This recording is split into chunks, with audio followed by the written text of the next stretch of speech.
हम कितने बिगड़े हुए हैं, ये अगर आपको जज करना हो तो ये हमारे सीनियर देखो। हम जितने बिगड़े सुधरे इनके कारण। आगरा फोर्ट पे टिकट की लाइन में लगा, 2 आदमी आगे लगे, इधर हमारे प्रताप जी खड़े हुए, सरदार जी। पहले आदमी ने पैसे बढ़ाए, वो पहले आदमी ने कहा कि अमृतसर का टिकट दे दो, सरदार जी ने दिया घुमा के, अमृतसर बोलता, अमृतसर साहेब बोल। उसने माफ़ी मांगी कि साहब एक अमृतसर साहेब का टिकट दे दो। पीछे वाले ने देखा कि यार ये सरदार खतरनाक आदमी है, साहेब नहीं लगाओ तो मारता है। उसने पैसे बढ़ाए कि एक भटिंडा साहेब का टिकट दे दो। फिर सरदार जी का दिमाग खराब किया, अबे अटिंडे भटिंडे के आगे भी साहेब लगा रहा है, मतलब अमृतसर साहेब का भी नाम खराब कर रहा है। उसने भी माफ़ी मांगी, वो भी निकल गया। अब नंबर मेरा। मैंने कहा एक तो ये सरदार और ऊपर से आगरा का ये बहुत खतरनाक है, साहेब लगाओ तो मारे, नहीं लगाओ तो मारे। मैंने कहा कुछ नहीं, अपन तो अपनी बुद्धि लगाओ। मैंने पैसे बढ़ाए, मैंने कहा ये सरदार जहाँ का कहे वहाँ का एक टिकट दे दो।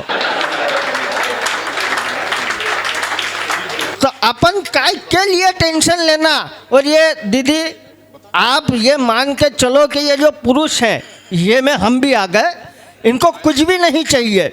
आदमी को क्या चाहिए, अपने क्या चाहिए पुरुषों को कि चाय हो गरम, पत्नी का दिमाग हो ठंडा, पड़ोसन की हो मुर्गी, अपना हो अंडा। के हाँ ये दाल मोठ वही है क्या, पंछी बैठे वाली? इधर भी देव, इनने क्या बिगाड़ा है? अब दोबारा चाय और लाओ यार, चाय और लाओ नमकीन के साथ में। लेकिन ये एक बात कहूँगी, तमाम विघ्न के बावजूद अतुल ज्वाला ने यदि हास्य की बरसात की हो तो एक बार अपनी तालियों की खूबसूरत सी उसको उपहार और दीजिए। कमाल किया यार अतुल, बहुत ही अच्छा लगा भाई। ये मैं निपटा सकता हूँ इतनी देर नहीं, आप निपटाओ। और ये आप दिनेश जी के लिए इसलिए तालियां बजाओ कि जाट आदमी हैं, नमकीन के साथ खाली चाय मांगी है।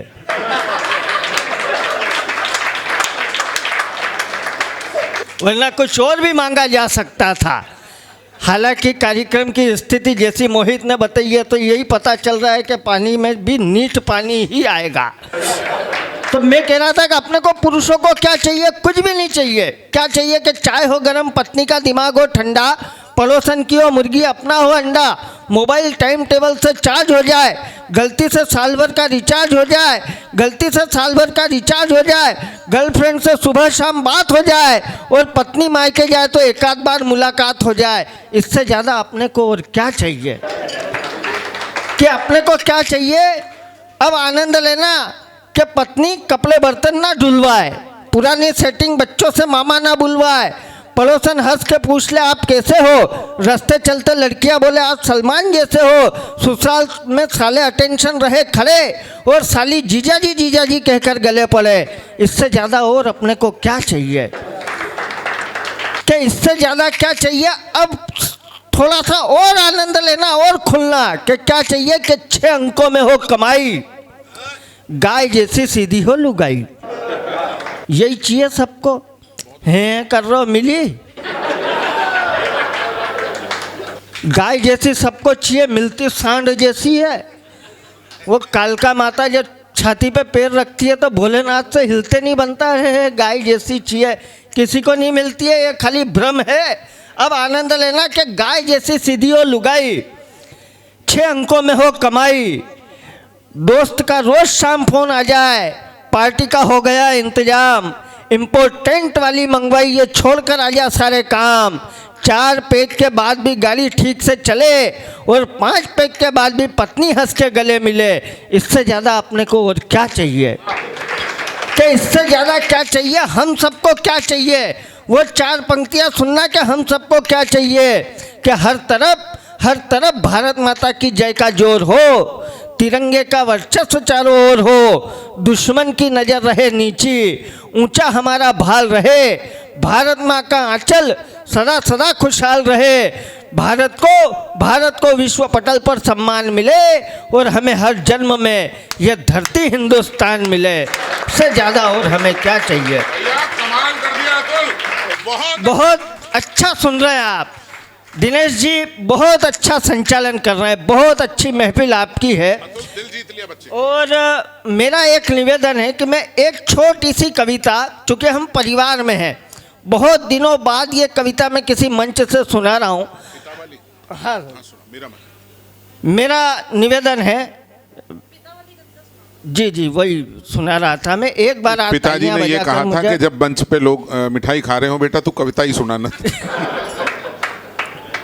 ये क्या है ममता, वो पीछे से ना थोड़ा सपना सोनी कुछ दिन से कमजोर दिख रही है बेटा, ये पूरा निपटा नहीं आज तुझे।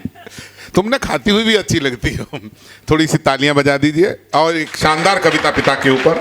भैया इन दोनों का रिश्ता क्या है, साली जीजा का है, इसलिए इनके बीच बीच में चलती रहेगी। और साली जो जीजा जी होता है ना सर, उसके लिए साली ही महत्वपूर्ण है, साले किसी काम के नहीं है। स्वागत है सर, आइए। सही कह रहा हूँ मैं? आइए सर। मैं बहुत आमद का कवि हूँ, मेरे समय पे सब अच्छे काम हो रहे हैं। लेकिन तूने कमाल किया है। अरे मैंने कहा ना, साली महत्वपूर्ण होती है सर जीजा जी के लिए, साला किसी काम का नहीं।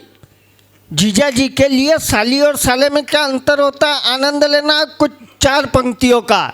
कि जीजा जी के लिए साली और साले में क्या अंतर है, कि साली गुलाब है और साला जुराब है।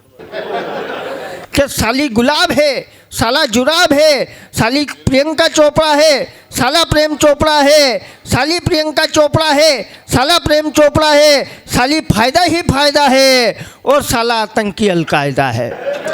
क्या साला आतंकी अलकायदा है, साली नैनीताल है और साला पोपटलाल है।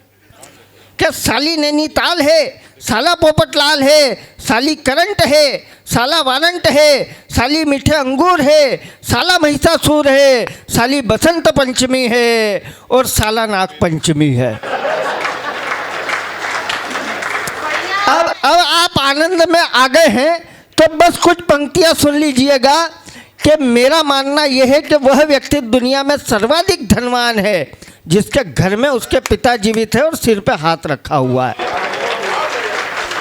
बस इसी भाव से पंक्तियां सुनिएगा कि पिता होते क्या हैं, कि पिता के संस्कारों की 12 घड़ी से ज़्यादा कुछ भी नहीं, उनकी मुस्कुराहट की घड़ी 2 घड़ी से ज़्यादा कुछ भी नहीं। मैं कितना भी कमा लूँ, कुछ भी बन जाऊँ दुनिया में, मेरी कीमत आज भी उनकी पगड़ी से ज़्यादा कुछ भी नहीं। आपकी तालियां थोड़ी सी कमज़ोर है, मैं अपने स्वर को मुखर करता हूँ। आप देखिए, एक निवेदन मैं जरूर करना चाहता हूं आप सबसे। बेटा एक मिनट, जब हास्य की ओज की कविताएं हो, आवागमन भी स्वीकार किया जाता है और कवि को भी कोई खास फर्क नहीं पड़ता, लेकिन जब बात आए संवेदन की, मैं इसलिए बोलना चाहता हूं। हमारे डॉक्टर कुंवर बेचन जो अनेक बार आगरा आए थे, बड़े कवि, उन्होंने कहा था कि पूरी धरा भी साथ दे तो और बात है, पर तू जरा भी साथ दे तो और बात है। चलने को एक पांव से भी चल रहे हैं लोग, पर दूसरा भी साथ दे तो और बात है। ये कोई फर्क नहीं पड़ता, अतुल हास्य के रंग में आपको ले आएगा। लेकिन मैं ये चाहता हूं, चूंकि कविता आज हो रही है, एक मुद्दत बाद ऐसा कवि सम्मेलन हो रहा है जिसमें कविता सम्मेलन हो रहा है, तो एक बार आपकी सबकी सामूहिक तालियां मिले एक अच्छे कविता के लिए, अच्छे कवि प्रिय अतुल ज्वाला का। मैं बहुत आभारी हूं आपका। मेरे जमने में जितनी मेहनत भाई साहब ने की और बहुत अच्छा संचालन कर रहे हैं आप। दिनेश जी के लिए एक बार जरा जोरदार तालियां बजाएं। बस इसी भाव से पंक्तियां सुनिएगा कि मेरी कीमत आज भी उनकी पगड़ी से ज़्यादा कुछ भी नहीं। वो फटी किताबें, टूटी कलम, स्लेट पट्टियां याद आती है। साल भर रहता था जिनका इंतज़ार, वो छुट्टियां याद आती है। अब भी लड़खड़ा जाता हूँ चलते चलते कहीं किसी राह में, मुझे भगवान से पहले बस पिता की उंगलियां याद आती है। और पंक्तियां सुनिएगा, एक दृश्य अधिकतर लोगों ने बचपन में देखा होगा। मैं हमेशा ये दुआ करता हूँ कि किसी बच्चे को ये दृश्य ना देखना पड़े। पंक्तियां सुनिएगा कि मुझे अब भी भगवान से पहले बस पिता की उंगलियां याद आती है। मेरे हर अच्छे बुरे काम उनके ध्यान में रहते थे।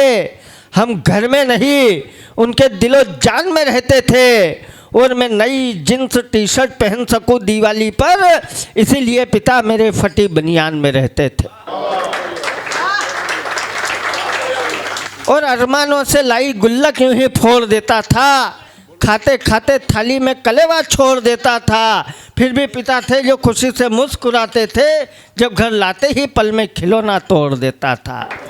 और किसी को अपने पिता से कोई शिकायत हो तो दूर कर लीजिएगा। मेरा मानना ये है, ये दीपोत्सव का कार्यक्रम है, मेरा मानना ये है कि अगर राजा दशरथ ने अपने बेटे रामचंद्र को 14 वर्ष का वनवास नहीं दिया होता तो रामचंद्र बहुत बड़े राजा तो बने होते, पर भगवान कभी नहीं बनते। बहुत अच्छी। क्या सुनिएगा, पिता से कोई शिकायत हो तो दूर कर लीजिएगा कि मुझे लगता था कि पिता के फैसले कड़े होते हैं, पर कड़े फैसलों से हम पैरों पर खड़े होते हैं। और मैं पिता बना तब मैंने सचमुच ये महसूस किया, बच्चे बच्चे होते हैं, बड़ी मुश्किल से बड़े होते हैं। और अंतिम पंक्तियाँ साथ ले जाइएगा तो यहाँ हमारा आना सार्थक हो जाएगा। एक बार आप आयोजन समिति के लिए, हमारे मोहित भाई, हिरेंद्र भाई के लिए जोरदार तालियां बजाएं। हमारे पवन भाई दुनिया तक हमारी आवाज़ पहुंचाते हैं, उन तक भी हमारी आपकी उनकी उन तक भी तालियां पहुंचे। और अंतिम पंक्तियां सुनिएगा कि अपनी जड़ें मत खोदो, कोई फरियाद काम ना आएगी, घर का आंगन छोड़ कोई जायदाद काम ना आएगी। अगर सताया उस पिता को जिसने तुम्हें नाजों से पाला है, बुढ़ापे में तुम्हारे लिए तुम्हारी औलाद काम ना आएगी। बहुत बहुत